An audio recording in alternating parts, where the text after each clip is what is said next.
नमस्कार। जगतगुरु भगवान श्री कृष्ण जी के चरणों में कृतज्ञतापूर्वक वंदन करता हूँ।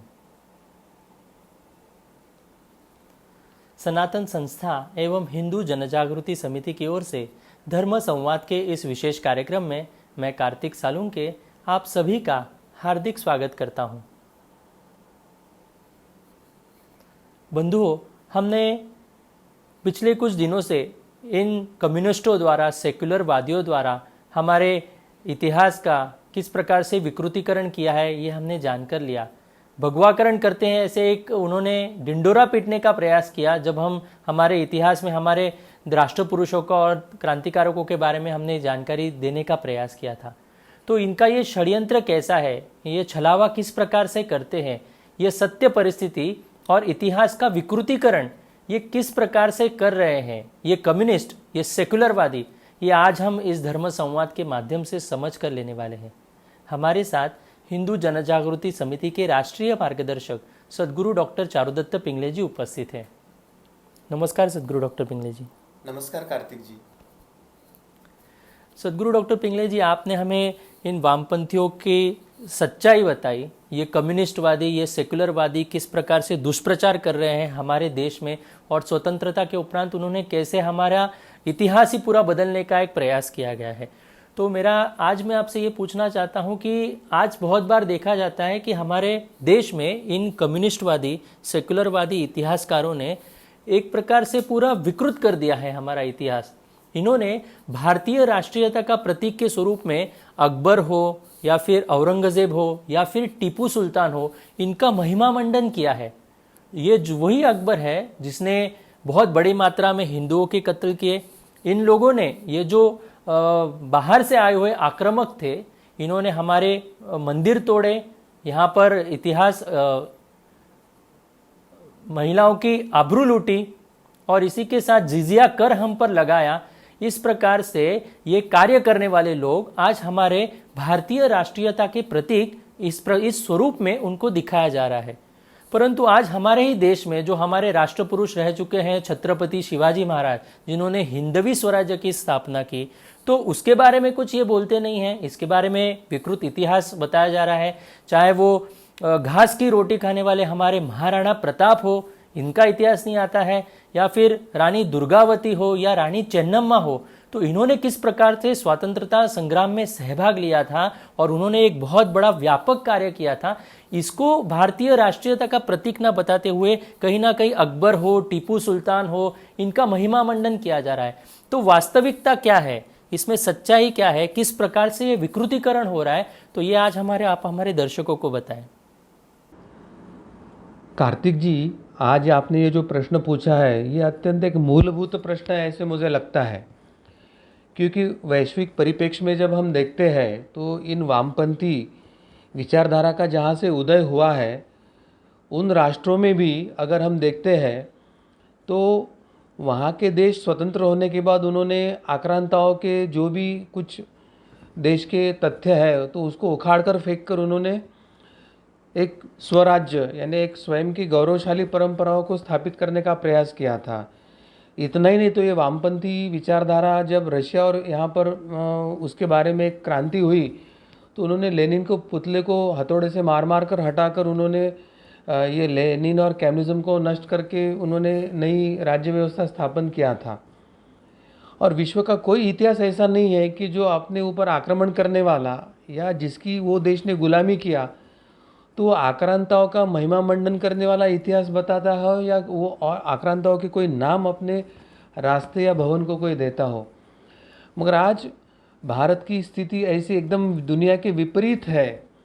भारत के ये सेक्युलर कांग्रेस के नेतृत्व में जब 1947 के बाद भारत में सत्ता आई और ये वामपंथी सोवियतपंथी पंतप्रधान नेहरू के कार्यकाल में जब ये वामपंथी इतिहासकार हो या शिक्षाविद हो, इनके हाथ में जब एक आधिकारिक तौर पर केंद्रीय सत्ता गई तो उसके बाद जो कुछ शिक्षा व्यवस्था में हुआ है या जो कुछ इतिहास लेखन में हुआ है वो पूर्णतः भारत विरोधी, हिंदू विरोधी और एक देश विरोधी षड्यंत्र ही था।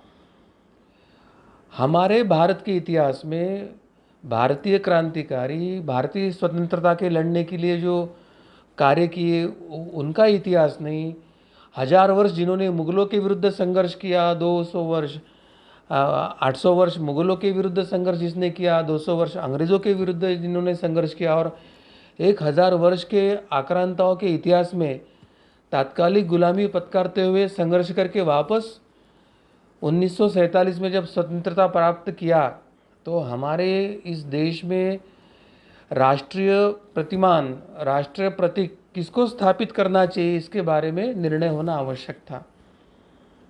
और छत्रपति शिवाजी महाराज जिन्होंने मुट्ठीभर मावलों के साथ 5-5 इस्लामी शासनों के विरोध में, एक जिहादी शासकों के विरोध में लड़ा देकर जिन्होंने भारत की संस्कृति, परंपरा, धर्म की रक्षा किया था, चाहे महाराणा प्रताप हो, चाहे रानी दुर्गावती हो, चाहे रानी चन्नम्मा हो, तो ऐसे जो शूरवीर प्रतीक थे तो उनके बारे में विचार होना आवश्यक था।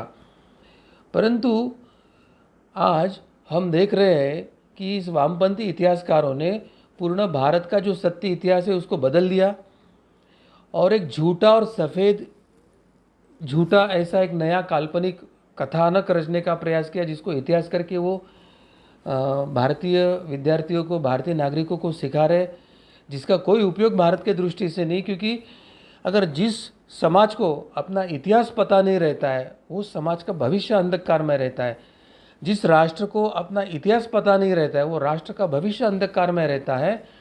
तो सेक्युलर कांग्रेस के नेतृत्व में ये वामपंथी विचारधारा के, सोवियतपंथी विचारधारा के प्रधानमंत्री नेहरू ने इन वामपंथी इतिहास तज्ञ और वामपंथी शिक्षाविदों के हाथ में ये सब नीति निर्धारण और ये इतिहास पुनर्लेखन या शिक्षा का पाठ्य पुस्तकों का अभ्यासक्रम तय करने के जो अधिकार दिए, तो ये भारत के भविष्य को कितना अंधकारमय बनाने वाला था, वो सबसे पहले हमें समझ कर लेने की आवश्यकता है। क्योंकि वर्तमान में यही गंभीर प्रश्न है कि क्या भारतीय राष्ट्रीयता का प्रतीक साम्राज्यवादी अकबर है या देश अभिमान के कारण प्रसंग में बलिदान करने वाले हमारी रानी दुर्गावती हो, रानी चेन्नम्मा हो, मातृभूमि के आज़ादी के लिए जंगलों में भटकने वाले हमारे महाराणा प्रताप हो, या 5-5 जिहादी मुगलों के शासकों के साथ लड़ने वाले हमारे छत्रपति शिवाजी महाराज हो।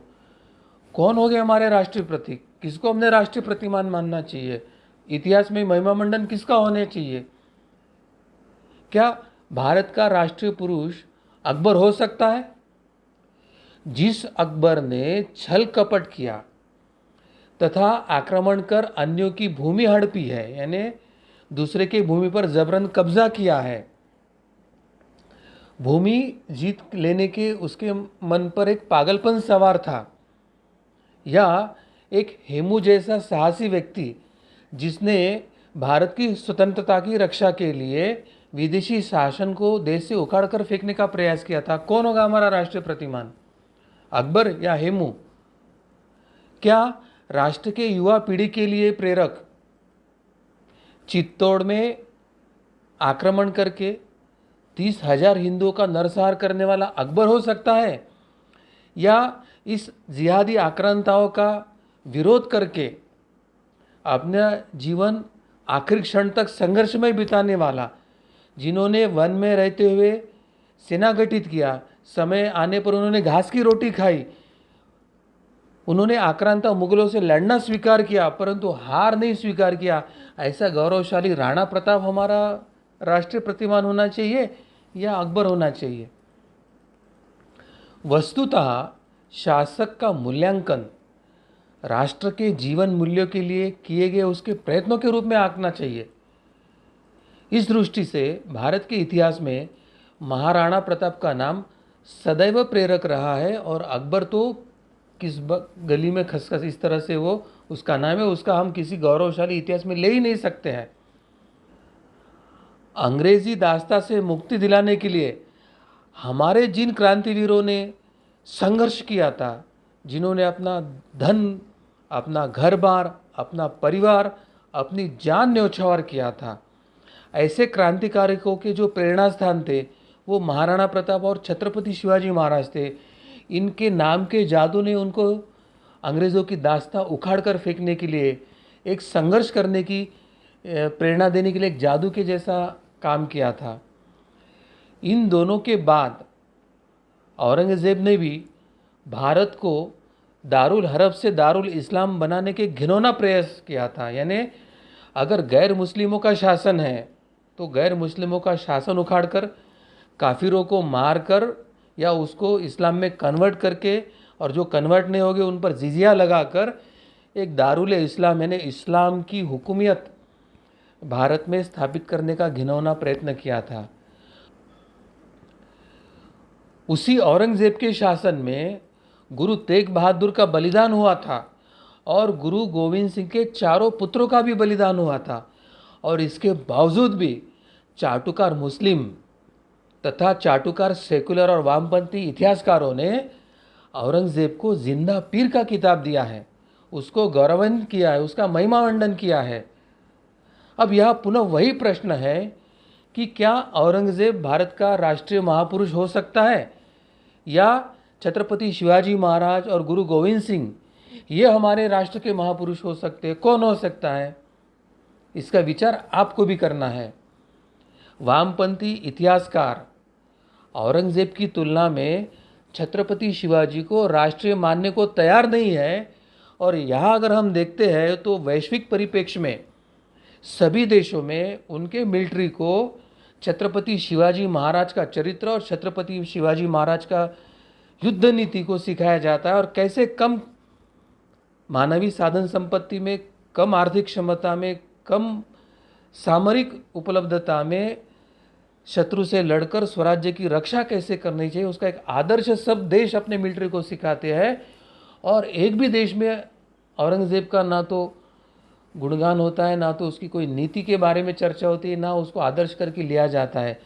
तो जहाँ विश्व ने छत्रपति शिवाजी महाराज का एक सम्राट करके, एक श्रेष्ठ युद्धकार, एक श्रेष्ठ राजा करके स्वीकार किया है और उसकी युद्ध नीति को संपूर्ण विश्व में सैनिकों को सिखाया जाता है, और उसको भारत में स्थान देने के लिए ये नेहरू, सोवियतपंथी नेहरू, वामपंथी नेहरू, सेक्युलर कांग्रेस और ये वामपंथी कम्युनिस्ट इतिहासकार शिवाजी महाराज को मानने को तैयार नहीं।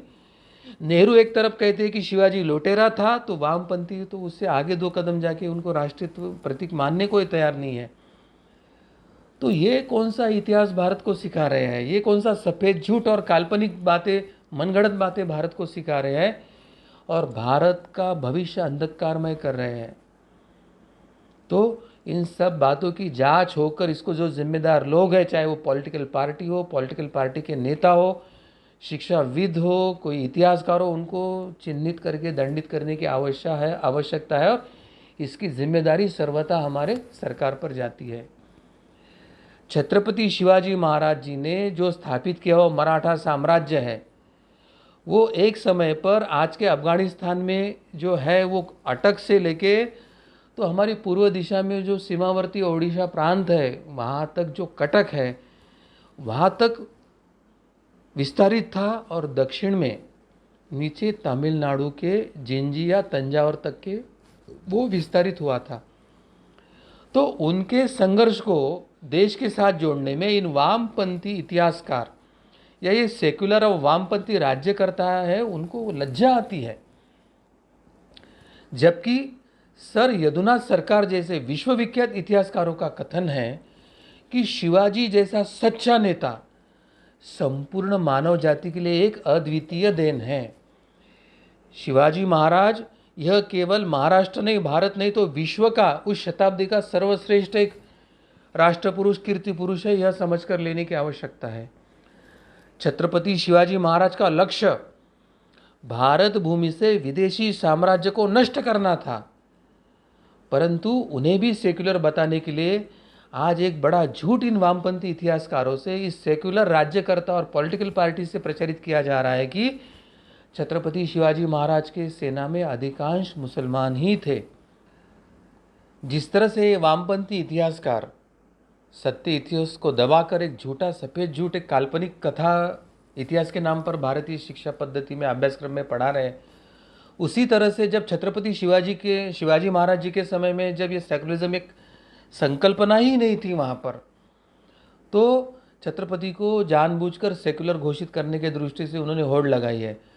प्रत्यक्ष में 19वीं शताब्दी में जब भारत के कुछ नागरिक उच्च शिक्षा के लिए जब वो यूरोप में गए, यूरोप के वहाँ के शिक्षा अंग्रेजी शिक्षा प्रणाली में उन्होंने अध्ययन किया, तब जाकर भारतीय क्रांतिकारकों के कुछ शिक्षित लोगों में ये सेकुलरिज्म का कंसेप्ट क्या है उस समय उनके मन में आया था। और भारत के स्वतंत्रता के बाद एक जानबूझकर यह संवैधानिक तौर पर थोपने का प्रयास भारत पर किया गया है। परंतु 19वीं शताब्दी का जो कंसेप्ट भारत में आया है उसको 16वीं शताब्दी में छत्रपति शिवाजी के नाम पर थोपकर उनको सेकुलर बताने का एक षड्यंत्र भी ये इन्हीं वामपंथी इतिहासकारों का एक षड्यंत्र का भाग है, वो हमें समझ कर लेना चाहिए। छत्रपति शिवाजी महाराज हिंदुओं के लिए नहीं तो केवल अपने राजनीतिक सत्ता विस्तार के लिए मुसलमान बादशाह से लड़ रहे थे, ऐसा एक नया तर्क छत्रपति शिवाजी महाराज को सेकुलर घोषित करने के लिए उन्होंने दिया है। यानी प्रत्यक्ष में 5 इस्लामी शासक जो भारत को दारुल हरब से दारुल इस्लाम करने के लिए आए थे, जो हिंदू कन्वर्ट नहीं हो रहे थे और जिनको वो मार नहीं सकते, उन पर जिजिया कर, इस्लाम स्वीकारते नहीं करके इस्लामी शासनों का जिजिया कर उन पर लागू किया करते थे। तो प्रत्यक्ष में छत्रपति शिवाजी महाराज ने 5 इस्लामी जिहादी आक्रांताओं के साथ लड़कर हिंदवी स्वराज्य और हिंदवी साम्राज्य की स्थापना किया था। गो ब्राह्मण प्रतिपालक, इस तरह से उन्होंने अपना घोष वाक्य लिखा था। तो ऐसे छत्रपति शिवाजी महाराज को सेकुलर दिखाना है करके उन्होंने हिंदू धर्म और हिंदवी स्वराज्य की स्थापना के लिए नहीं तो अपने राज्य के विस्तार के लिए मुसलमान शासकों के साथ युद्ध किया, ऐसे बताने का एक झूठा, काल्पनिक और वामपंथी ट्विस्टेड इतिहास भारत में सिखाने की एक नई परंपरा भारत में लागू किया है, जो कि पूर्णतः असत्य है और भारत को भ्रमित करने वाली है। और सच्चा इतिहास जिस देश को पता नहीं है उस देश का भविष्य कठिन होता है, और इसलिए सच्चा इतिहास हमें समाज के सामने लाने की आवश्यकता है। छत्रपति शिवाजी महाराज की तुलना अत्याचारी तथा हत्यारे औरंगजेब से किसी भी प्रकार से करना न्यायोचित है ही नहीं, क्योंकि दोनों की तुलना हो ही नहीं सकती है, दोनों का परिप्रेक्ष्य ही अलग है। औरंगजेब को संत और परोपकारी साबित करने के लिए हमारे जेएनयू के स्वयं घोषित सेक्युलर वामपंथी कम्युनिस्ट ये बुद्धिजीवी पुरजोर प्रयास कर रहे हैं। उन्होंने औरंगजेब और अकबर को महान धर्मनिरपेक्षतावादी बताने के लिए पूरा जोर लगाकर एक झूठी कहानियाँ और झूठिया इतिहास प्रसारित करने का एक अभियान चला दिया है। जबकि मुगल काल के कई दस्तावेज ऐसे हैं जिसमें अखबार है, फरमान है, ग्रंथ है, ये सभी खुलेआम बताते हैं कि उस समय ये जो इस्लामी आक्रांता आए थे, ये जो जिहादी आक्रांता आए थे, उन्होंने धर्म के नाम पर ही लाखों हिंदुओं का नरसंहार भी किया था। उन्होंने हजारों मंदिरों को तोड़कर मस्जिदें भी बनाई थी, स्त्रियों को बलात्कार कर गया था, गुलाम बनाकर लेके गए थे, और उन्होंने भारत के नागरिकों पर इस्लामी शासकों द्वारा लगाया जाता है, जो जिहादी शासकों द्वारा लगाया जाता है, वो जिजिया कर भी लगाया था। और आज अयोध्या के श्री राम मंदिर के निर्माण की जब याचिका की चर्चा चलती है तो उस याचिका पर सर्वोच्च न्यायालय के आदेश से तथा पुरातत्व विभाग के जांच से यह भी स्पष्ट हुआ है कि मुगल आक्रांता बाबर की बर्बरता के कारण ही उसका जो सहकारी एक सेनानी था बाबरी, उसके नेतृत्व में श्री राम जी का इस मंदिर को ढहाया गया था। और उसी प्रकार से काशी और मथुरा के मंदिर की भी स्थिति स्पष्टता से दर्शाती है कि किस प्रकार औरंगजेब ने हिंदुओं की जो मूलभूत आस्था है, प्रभु श्री रामचंद्र, भगवान श्री कृष्ण या काशी विश्वनाथ, इस आस्थाओं पर आघात करने के लिए, प्रहार करने के लिए मंदिरों को कैसे ध्वस्त किया है। और कम्युनिस्टों के द्वारा श्री राम मंदिर के संदर्भ में जो झूठ रचा गया था और उसके संदर्भ में हमारे तथाकथित जेएनयू या दिल्ली विश्वविद्यालय के जो झूठे वामपंथी बैंक्रप्ट इंटेलेक्चुअल्स आए थे प्रमाणित साक्ष्य ने एक एक्सपर्ट एविडेंस देने के लिए, तो उन्होंने इस किस प्रकार से बिना तथ्य के, बिना प्रमाण के आपने अनुमान या वृत्तपत्र या न्यूज़पेपर में छप के आने वाले को सोर्स ऑफ नॉलेज बताकर उन्होंने कैसे वहाँ पर साक्ष्य दिया था। और इस एक्सपर्ट एविडेंस को माननीय न्यायालय ने कैसे स्पष्ट आदेश देकर कहा था कि इनके तो हम एविडेंस को ना तो एक्सपर्ट करके ग्राह्य धर सकते हैं, ना तो एविडेंस करके ग्राह्य धर सकते हैं। तो ये हमने कल के एपिसोड में देखा है। तो इन सभी बातों से यह स्पष्टता से हमें ध्यान में आता है कि भारत के राष्ट्रीय प्रतिमान, भारत के राष्ट्रीय प्रतीक कौन है। तो रानी दुर्गावती, रानी चेन्नम्मा, राणा प्रताप, महाराणा प्रताप है, छत्रपति शिवाजी है। तो इन सबको राष्ट्रीय प्रतीक मानकर केंद्र बिंदु रखकर, या हमारे जो क्रांतिकारी थे उनको केंद्र बिंदु रखकर हमारे इतिहास का सत्य लेखन करके वो समाज के सामने लाने की ज़रूरत है। मगर इस वामपंथी झूठे कम्युनिस्ट, ये जो इतिहासकार है, इन्होंने जो सत्य इतिहास को दड़पा है और एक काल्पनिक और सफ़ेद झूठ लेखन करके कुछ कहानियाँ, मनगढ़ंत कहानियाँ इतिहास के नाम पर छापना शुरू किया है। तो भारत में वर्तमान में जो सिखाया जा रहा है उसको इतिहास कह ही नहीं सकते, एक सफ़ेद झूठ सिखाया जा रहा है। यह सबसे पहले हमें समझ कर लेने की आवश्यकता है। और इस सफ़ेद झूठ के कारण संपूर्ण देश संभ्रमित अवस्था में है। इसके कारण केवल भारत के देश का नहीं तो भारत के नागरिकों का ही भविष्य संकट में है, यह भी हमें समझ कर लेने की आवश्यकता है। और इन सब स्थिति में आमूलाग्र बदल करने के लिए केंद्र सरकार को कठोर कदम उठाकर सत्य इतिहास पाठ्यपुस्तकों में एक आमूलचूर परिवर्तन की आवश्यकता है। और वो शीघ्रता से करके सरकारी मीडिया और ये जो राष्ट्रवादी मीडिया, उनके माध्यम से इस सत्य को समाज के सामने लेके जाने की आवश्यकता है। और ये सभी अभियान के लिए हमको कुछ पहल करने की आवश्यकता है। कार्तिक जी। जी सद्गुरु डॉक्टर पिंगले जी, आपने जो वास्तविकता हमारे सामने रखी है, ये जो इतिहास हमारे सामने आपने रखा है, तो ये आज कहीं पर भी पढ़ाया नहीं जा रहा है। ये हमें समझ कर लेने की आवश्यकता है। 30,000 हिंदुओं की कत्ल करने वाला अकबर का महिमा मंडन हमारे देश में हो रहा है। हमारे ऊपर जिजिया कर जिन्होंने लगाया, हमारे मंदिर जिन्होंने तोड़े, इन मुगलों का इतिहास आज हमारे बच्चे स्कूलों में पढ़ रहे हैं। परंतु महाराणा प्रताप के बारे में किसी को यह आदर्श पढ़ाया नहीं जा रहा है।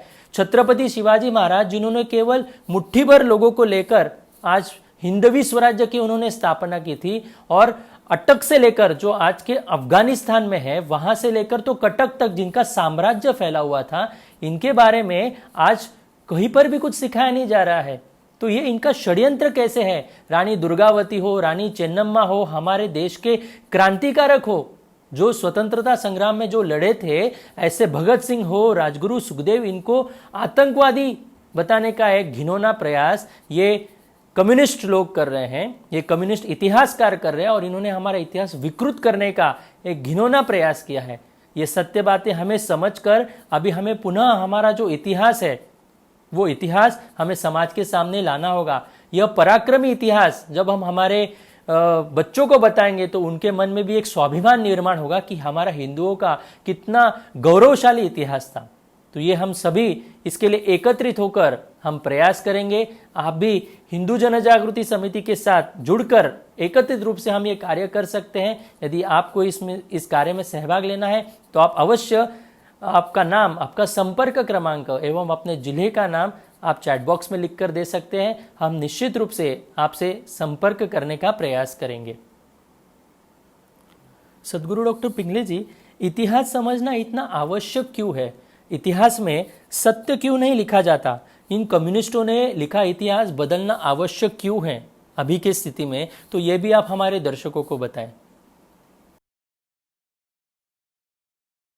कार्तिक जी, इतिहास यानी जैसे व्यक्ति की स्मृति होती है, और स्मृति और अनुभव के आधार पर व्यक्ति अपने वर्तमान क्षणों में आने वाले अच्छे और बुरे, अनुकूल या प्रतिकूल परिस्थिति में विश्लेषण करके वो योग्य निर्णय लेकर अपने आने वाले समय के लिए योग्य दिशा देने का प्रयास करता है। वैसे राष्ट्र का इतिहास या राष्ट्र की स्मृति होती है।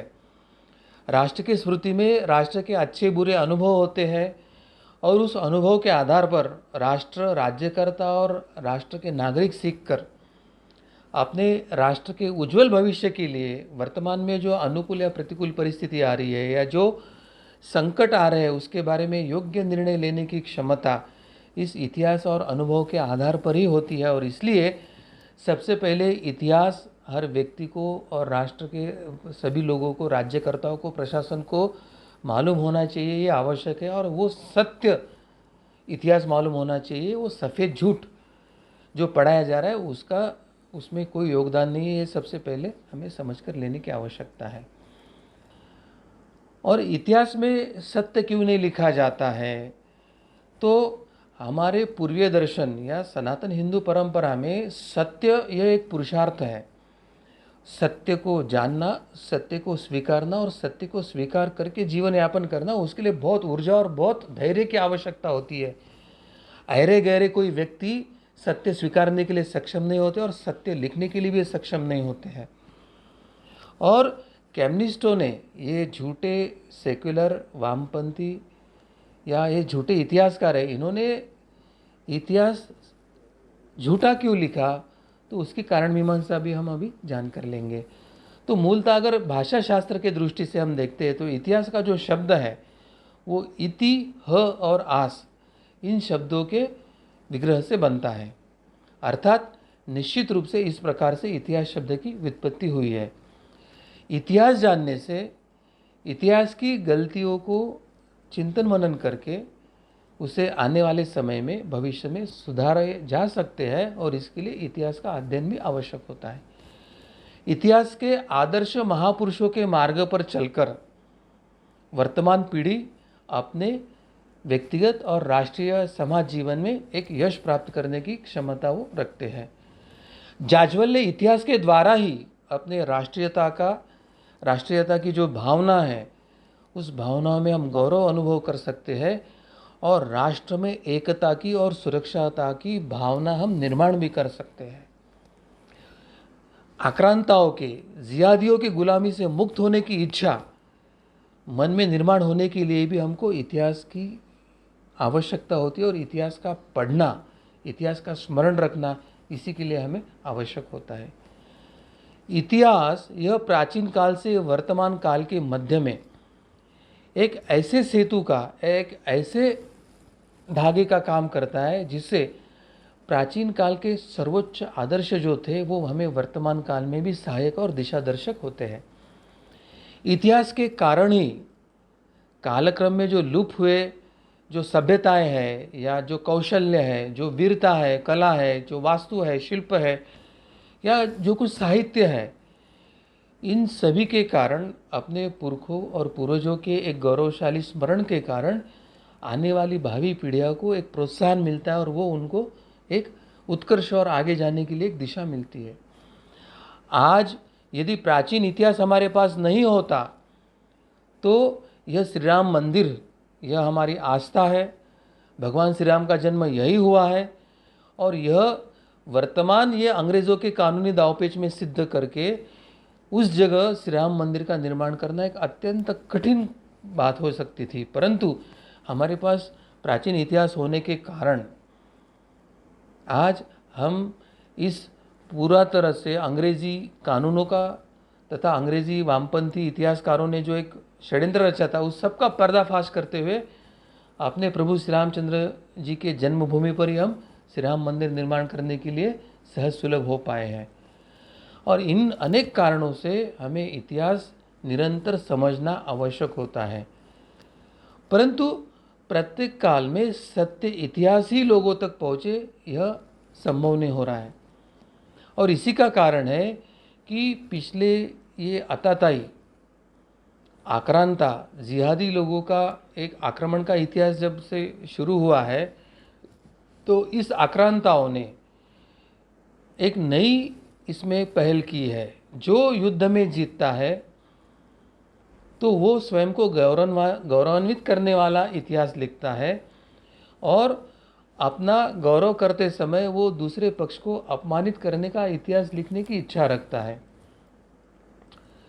जीता हुआ राजा वो अपने आप को, स्वयं को इतिहास के पन्नों में स्वयं को अत्याचारी न दिखाकर वो बड़े दिल वाला और एक व्यापक अच्छा आदमी ये दिखाने के लिए वो पीड़ितों को सहायता दर्शक था, इस तरह का एक लोकप्रिय राजा बताने का वो झूठा प्रयास करता है।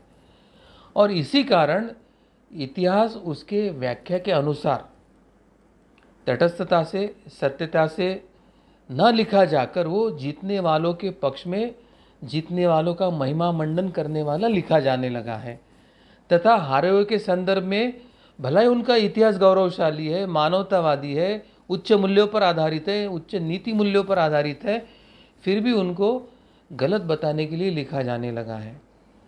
इसके संदर्भ में यूनान के दार्शनिक प्लेटो ने स्पष्टता से लिखा है कि कहानियाँ सुनाने वालों के हाथों में सत्ता होती है, या सत्ता जिनके हाथों में होती है वही अपने गुण गौरव वाली झूठिया कहानी सुनाते हैं। इस तरह का ये प्लेटो का लिखने का आशय है। यानी प्लेटो कहता है कि जिस लोगों के हाथ में सत्ता जाती है युद्ध में विजय होने के बाद, वे धर्म के मार्ग पे हो या अधर्म के मार्ग को, इसको मायना नहीं रखता है। तो जीतने वाला व्यक्ति पुरानी कहानियों की नई व्याख्या भी करना चाहता है, और तथा इस तरह से उसको तरोड़ मरोड़ कर बताते हैं कि जिससे वो जीतने वाले का ही गौरव उसमें बढ़े। इस प्रकार से हमारे देश में भी मुगल बादशाहों के संदर्भ में लिखा है। वॉल्टेयर ने इतिहास को आधुनिक काल में बताते समय उन्होंने एक वाक्य जो उपयोग किया है वो हमको जानने की आवश्यकता है। वॉल्टेयर कहता है कि सर्वमान्य झूठ लिखने का सिलसिला यानी इतिहास। डॉन ब्राउन ने कहा है कि इतिहास तो केवल विजेता का ही होता है, यानी वो जो लिखता है वो इतिहास बन जाता है, चाहे वो कितना झूठ हो, चाहे कितना सफ़ेद झूठ हो, स्वयं के अत्याचारों को ढकने वाला, स्वयं का महिमा मंडित करने वाला क्यों न हो, मगर इतिहास जो लिखा जाता है वो केवल विजेता का ही होता है, क्योंकि जिसके पास सत्ता है, जिसकी लाठी है, उसकी भैंस है। इस तरह का ये मत्स्य न्याय चल रहा है यहाँ पर। दो संस्कृतियों के द्वंद्व में पराजित संस्कृति को मिटने के लिए बाध्य किया जाता है। यूरोप में क्रिश्चियनिटी आने के बाद वहाँ का जो मूल था, पारंपरिक पैगन धर्म था, यहूदी धर्म था, उसको मिटाकर केवल 35 से 50 वर्ष में संपूर्ण यूरोप धर्मांतरित होकर मूल संस्कृति से ध्वस्त होकर पूर्णतः क्रिश्चियन हो गया था। और जब इस्लाम अरब देशों में फैला तो उनकी जो मूल संस्कृति, धर्म, परंपराएं थी, उस सब को नष्ट करके केवल 30, 35, 40 साल में संपूर्ण अरब देश इस्लाम में हो गया था। तो इतिहासकार स्पष्टता से बता रहे हैं कि दो संस्कृतियों का जब द्वंद्व होता है तो विजेती संस्कृति वाले पराजित संस्कृति को मिटाने के लिए बाध्य करते हैं। यह आक्रांताओं का इतिहास होता है, और इस तरह से विजेता का इतिहास लिखा भी जाता है। विजेता का इतिहास की पुस्तकों पर इस प्रकार लिखा जाता है जिसमें केवल विजेताओं का ही गुणगान हो और विजित को केवल अपमानित ही किया हो। इस तरह का ही एक साधारण सा समीकरण बना हुआ इतिहास लेखन का। जैसे कि नेपोलियन ने एक बार स्पष्टता से कहा था, इतिहास क्या है, महज एक दंत कथा जिससे सब विजेता सहमत हो। जॉर्ज ऑरवेल की टिप्पणी इतिहास की महत्ता को रेखांकित करती है। वो कहते हैं, किसी समाज को नष्ट करने का सबसे कारागिर तरीका कौन सा है, तो उसके इतिहास बोध को दूषित और खारिज कर दिया जाए। और जो वामपंथी आज भारत में कर रहे हैं, जो सेक्युलर पॉलिटिकल पार्टियां, जो सेक्युलर प्रशासन, जो सेक्युलर राज्यकर्ता और ये झूठे कम्युनिस्ट आज भारत में झूठा इतिहास बोध दे रहे हैं, हमारे इतिहास बोध को दूषित और खारिज करके सामने रख रहे हैं। तो यह एक प्रकार से भारत को मिटाने का षड्यंत्र ही चल रहा है, वो यहाँ पर स्पष्ट होता है। तो भारत के जो आक्रांता मुसलमान या जिहादी थे, वो जब विजेता बने या बाद में अंग्रेज़ भारत में जब विजेता करके उभर के आए, तो इन सत्ताओं ने उनके अनुकूल इतिहास लिखना प्रारंभ किया था। इतना ही नहीं तो स्वतंत्रता के उपरांत भारत को सेक्युलर देश घोषित तो किया, परंतु फिर से सत्ता के सूत्र सेक्युलर कांग्रेस के हाथ में, सोवियतपंथी, वामपंथी, कम्युनिस्ट नेहरू के हाथ में। और इन सरकारों ने उस समय जो कम्युनिस्ट इतिहासकार थे, कम्युनिस्ट शिक्षाविद थे, उनके हाथों में भारत के अभ्यासक्रम, पाठ्यपुस्तक्रमों का पूर्ण अधिकार देकर या भारत के इतिहास के लिखने की जिम्मेदारी देकर भारत के इतिहास को विकृत करने का एक भरकोस प्रयत्न किया गया। अब प्रश्न उपस्थित होता है कि क्या ये जो सफ़ेद झूठ कहानियाँ भारत में इतिहास के नाम पे सिखाई जा रही है, एक काल्पनिक कहानियाँ इतिहास के नाम में जो भारत में सिखाई जा रही है, तो क्या इस इतिहास को बदलना अयोग्य होगा?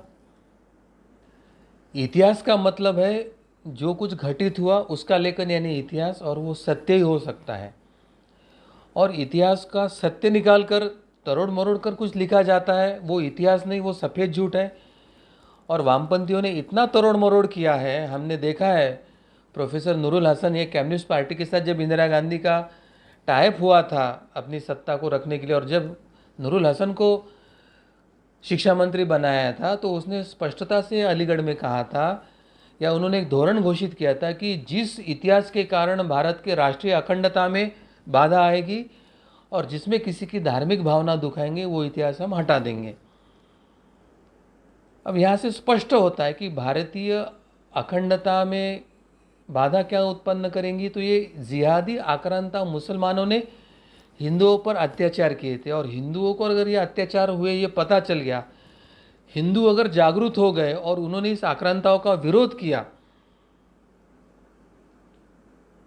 तो ये वो नहीं चाहते थे। और दूसरी तरफ अगर अकबर को उन्होंने लुटेरा कहा, जिहादी कहा, जिजिया कर लगाने वाला कहा, नरसंहार करने वाला कहा, औरंगज़ेब को भी गाजी कहा, वो भी जिजिया कर लगाने वाला था, उसने धर्म के नाम पर कितने मंदिरों को ध्वस्त करके उन्होंने मस्जिदें बनाई थी, ये अगर इतिहास सिखाए जाएंगे तो उसमें किसी अल्पसंख्यक या किसी मुसलमानों की धार्मिक भावना आहत होने की बात ही नहीं थी, क्योंकि वो तो बाहर से आने वाले आक्रांता थे। तो भारत के राष्ट्रवादी मुसलमानों की धार्मिक भावना दुखने का इसमें कोई बात नहीं, बल्कि भारत के मुसलमानों ने हिंदुओं के साथ कंधे से कंधा मिलाकर इन आक्रांताओं के विरोध में निषेध करके इनका विरोध करना आवश्यक था।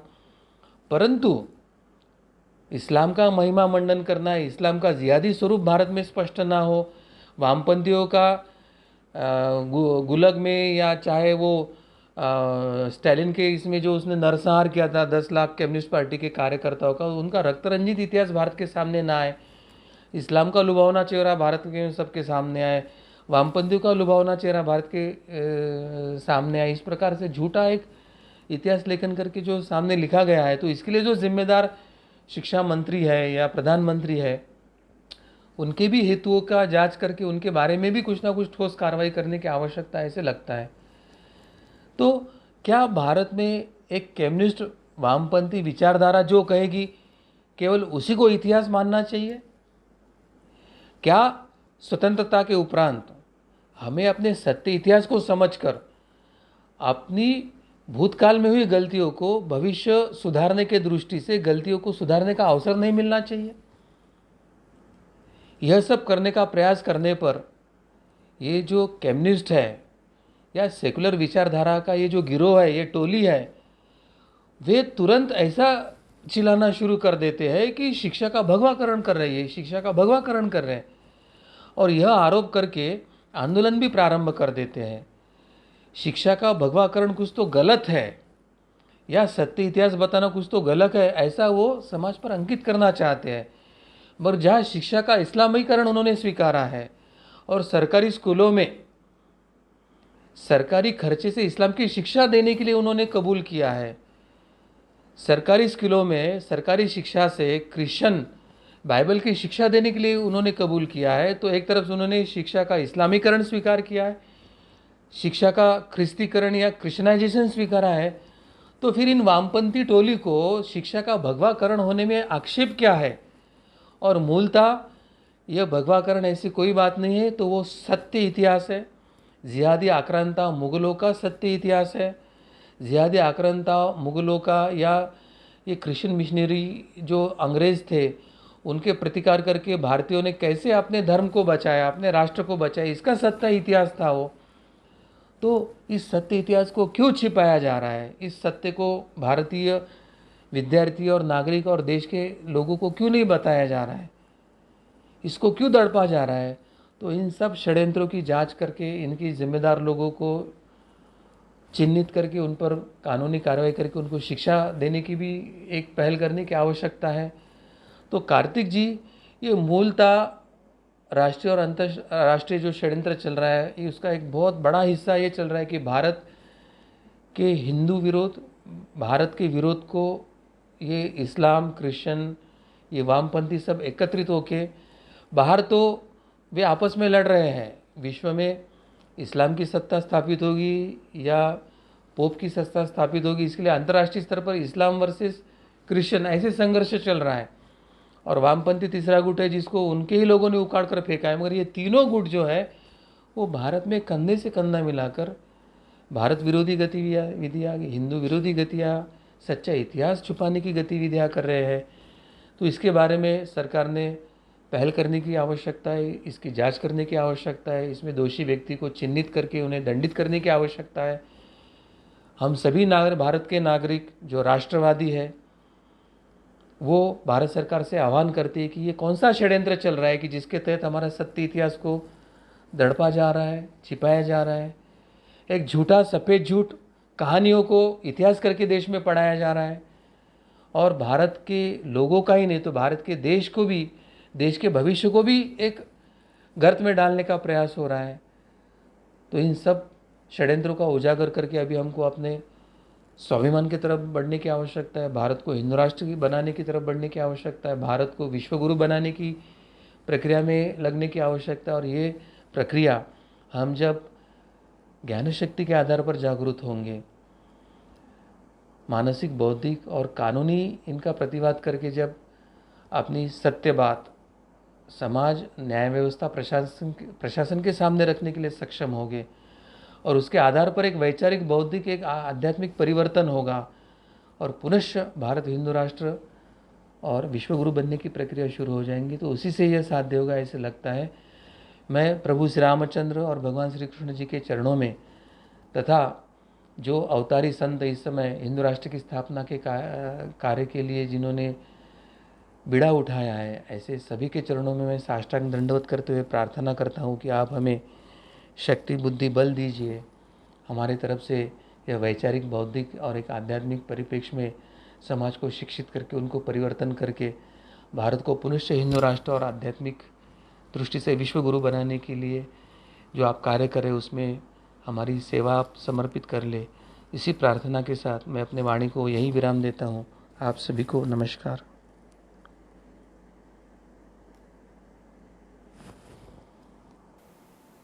जी सद्गुरु डॉक्टर पिंगले जी, आपने बहुत ही महत्वपूर्ण बातें हमें यहाँ पर बताई है। जो सत्य घटित हुआ है उसे ही हम इतिहास कह सकते हैं, परंतु कुछ सत्य घटित हुआ नहीं और अपने मन के अनुसार उसको तोड़ मरोड़ कर कुछ हमारे सामने रखा गया है, उसको इतिहास हम बोल ही नहीं सकते। वो इतिहास के नाम पे एक सरासर सफ़ेद झूठ है, ये हमें समझ कर लेने की आवश्यकता है। और इसी प्रकार का सफ़ेद झूठ इन वामपंथियों ने, कम्युनिस्टों ने, सेक्युलरवादियों ने हमारे सामने रखने का एक घिनौना कार्य पिछले 70 वर्ष में किया है। जी हाँ, पिछले 70 वर्ष में भारत को स्वतंत्रता मिलने के उपरांत, या आज हम बताएं क्योंकि आज 15 अगस्त है, आज इसी के दिन आज हमें 70 वर्ष हो गए स्वतंत्रता मिलकर, लेकिन इस कालावधि में जो हमें इतिहास पढ़ाया गया वो इतिहास नहीं, वो एक प्रकार से सफ़ेद झूठ ही पढ़ाने का कार्य हमारे देश में हुआ है। बंधु, हमें ये समझ कर लेने की आवश्यकता, यदि जिस देश के लोगों को अपना इतिहास पता ना हो तो वो उस देश का भविष्य ही अंधकार में होता है। तो ये स्थिति को अगर बदलना होगा तो हमें पुनः एक बार हमारा सत्य, हमारा जो पराक्रमी, हमारा गौरवशाली इतिहास है, वो हमें सत्य की पुनर्स्थापना करनी पड़ेगी। हमें इतिहास हमारे लोगों के सामने लाना पड़ेगा। इस सर्वसामान्य जनता को ये इतिहास पढ़ाना पड़ेगा, तभी हम एक उज्जवल भविष्य की ओर मुड़ सकते हैं। यह हमें समझ कर लेने की आवश्यकता है। और इसी के लिए हमें पुनः एक बार धर्म की पुनर्स्थापना करनी पड़ेगी, हिंदू राष्ट्र की स्थापना करनी पड़ेगी और हमारा यह गौरवशाली इतिहास हमें सभी लोगों तक पहुंचाना पड़ेगा। मैं सभी दर्शकों से अनुरोध करता हूं, आप भी इस हिंदू राष्ट्र स्थापना के कार्य में आप सहभाग ले सकते हैं। आप अपने नाम, अपना संपर्क क्रमांक एवं अपने जिले का नाम चैट बॉक्स में लिख कर दे सकते हैं। हम निश्चित रूप से आपसे संपर्क करेंगे। भगवान श्री कृष्ण जी की असीम कृपा से धर्म संवाद का आज का यह कार्यक्रम यहीं पर संपन्न हुआ, ऐसे मैं घोषित करता हूँ। नमस्कार।